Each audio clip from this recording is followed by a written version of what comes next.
ایک اور حدیث مبارکہ ہے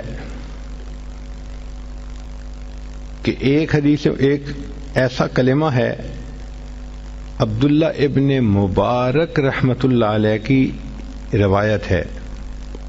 وہ فرماتے ہیں کہ اگر اس کو پڑھ لیا جائے تو اتنا ثواب کہ فرشتوں کے لیے ثواب کا لکھنا بھی بوجھ بن جاتا ہے، مشکل ہوتی ہے، وہ فرشتوں کو بھی تھکا دیتا ہے.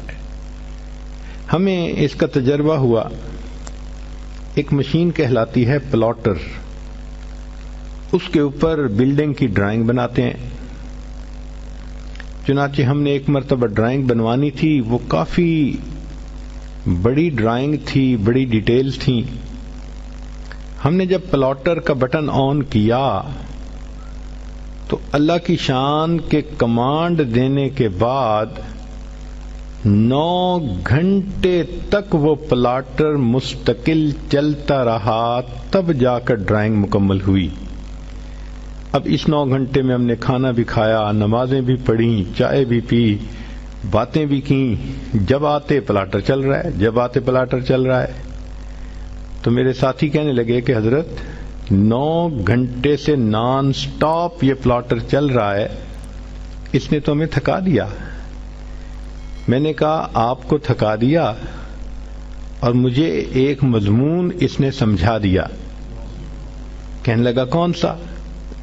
میں نے کہا کہ نبی علیہ الصلوۃ والسلام کی حدیث ہے، عبداللہ ابن مرلان نے فرمایا کہ جو شخص یہ کلمہ پڑھے تو اس کا ثواب اتنا زیادہ کہ فرشتے لکھتے لکھتے تھک جاتے ہیں. اور وہ فکرہ کیا ہے؟ یا ربی لک الحمد کما ینبغی لجلال وجہک وعظیم سلطانک. اتنا چھوٹا سا فکرہ ہے. یا ربی لک الحمد کما ینبغی لجلال وجہک وعظیم سلطانک.